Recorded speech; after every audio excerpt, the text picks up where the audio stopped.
Chapter 12. I promise you that this is the last time that I will use the phrase, meanwhile, back at the ranch. But I can think of no other way to return to the moment when Klaus had just explained to Mr. Poe what Sunny had meant by shouting, "Aha!" and now everyone in the reptile room was staring at Stefano. Sunny looked triumphant. Klaus looked defiant. Mr. Poe looked furious. Dr. Lucafont looked worried. You couldn't tell how the incredibly deadly viper looked because the facial expressions of snakes are difficult to read. Stefano looked back at all these people silently, his face fluttering as he tried to decide whether to come clean, a phrase here which means admit that he's really Count Olaf and up to no good, or perpetuate his deception, a phrase here which means lie, lie, lie. "Stefano," Mr. Poe said, and coughed into his handkerchief. Klaus and Sunny waited impatiently for him to continue. "Stefano, explain yourself. You have just told us that you are an expert on snakes. Previously, however, you told us you knew nothing about snakes, and therefore couldn't have been involved in Dr. Montgomery's death. What is going on?" "When I told you I knew nothing of snakes," Stefano said, "I was being modest. Now, if you will excuse me, I have to go outside for a moment and—" "You weren't being modest," Klaus cried. "You were lying, and you are lying now. You're nothing but a liar and a murderer." Stefano's eyes grew wide, and his face clouded in anger. "You have no evidence of that," he said. "Yes, we do," said a voice in the doorway, and everyone turned around to find Violet standing there, with a smile on her face and evidence in her arms. Triumphantly, she walked across the reptile room to the far end, where the books Klaus had been reading about Mama Dumal were still stacked in a pile. The others followed her, walking down the aisle of reptiles. Silently, she arranged the objects in a line on top of the table. The glass vial with the sealed rubber cap, the syringe of the sharp needle, the small bunch of folded papers, a card in laminated plastic, and the powder puff and small hand mirror. "What is all this?" Mr. Poe said, gesturing to the arrangement. "This," Violet said, "is the evidence I found in Stefano's suitcase." "My suitcase," Stefano said, "is private property, which you are not allowed to touch. It's very rude of you, and it was locked." "It was an emergency," Violet said calmly, "so I picked the lock." "How did you do that?" Mr. Poe asked. "Nice girls shouldn't know how to do such things." "My sister is a nice girl," Klaus said, "and she knows how to do these things." "Well, we'll discuss that later," Mr. Poe said. "In the meantime, please continue."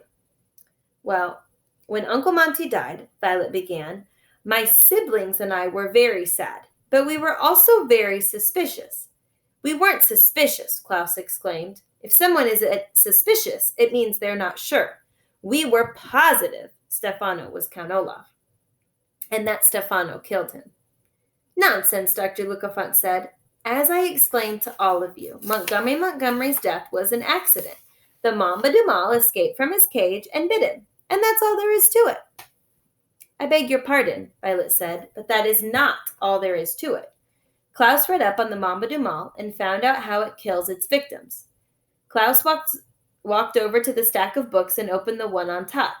He had marked his place with a small piece of paper, so he found what he was looking for right away.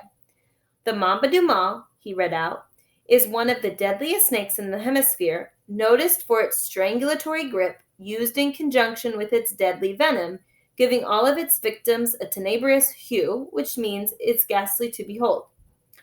He put the book down and turned to Mr. Poe. "Strangulatory means—" "We know what the words mean," Stefano shouted. "Then you must know," Klaus said, "that the Mamba Dumal did not kill Uncle Monty. His body would have a tenebrous hue.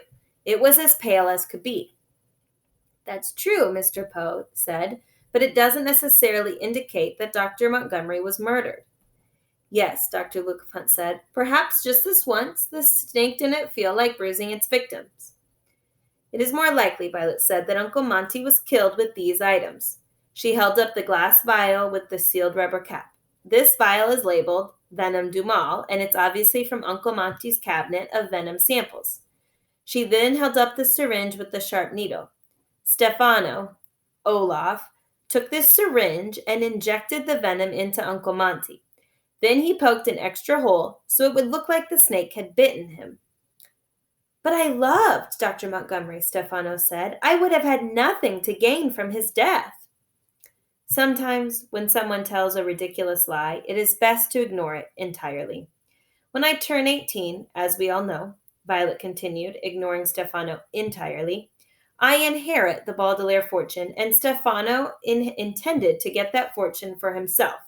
It would be easier to do if we were in a location that was more difficult to trace, such as Peru. Violet held up the small bunch of folded papers. These are tickets for the Prospero, leaving Hazy Harbor for Peru at 5 o'clock today. That's where Stefano was taking us when we happened to run into you, Mr. Poe. But Uncle Monty tore up Stefano's ticket to Peru, Klaus said, looking confused. I saw him. That's true, Violet said. That's why he had to get Uncle Monty out of the way. He killed Uncle Monty. Violet stopped for a moment and shuddered. He killed Uncle Monty and took this laminated card. It's Monty's membership card for the Herpetological Society. Stefano planned to pose as Uncle Monty and whisk us away to Peru. But I don't understand, Mr. Poe said. How did Stefano even know about your fortune? Because he's really Count Olaf, Violet said, exasperated that she had to explain what she and her siblings and you and I know the moment Stefano arrived at the house. He may have shaved his head and trimmed off his eyebrows, but the only way he could get rid of the tattoo on the left ankle was with this powder puff and hand mirror. There's makeup all over his left ankle to hide the eye tattoo, and I bet if you'll rub it with a cloth, we can see the tattoo. That's absurd, Stefano cried. We'll see about that, Mr. Poe replied. Now who has a cloth? Not me, Klaus said. Not me, Violet said. Well, if nobody has a cloth, we might as well forget the whole thing, Dr. Lucafont said. But Mr. Poe held up a finger to tell him to wait. To the relief of the Baudelaire orphans, he reached into his pocket and pulled out his handkerchief. Your left ankle, please, he said sternly to Stefano. But you've been coughing in that all day. It has germs, Stefano said. If you are really who the children say you are, Mr. Poe said, then germs are the least of your problems. Your left ankle, please. Stefano, and this is the last time, thank goodness, we'll have to call him by this phony name, gave a little growl and pulled up his left pants leg up to reveal his ankle. Mr. Poe knelt down and rubbed at it for a few moments. At first, nothing appeared to happen. But then, like the sun shining through the clouds at the end of a terrible rainstorm, the faint outline of an eye began to appear. Clearer and clearer it grew until it was as dark as it had been when the orphans first saw it, back when they had lived with Count Olaf. Klaus, Violet, and Sunny all stared at the eye, and the eye stared back.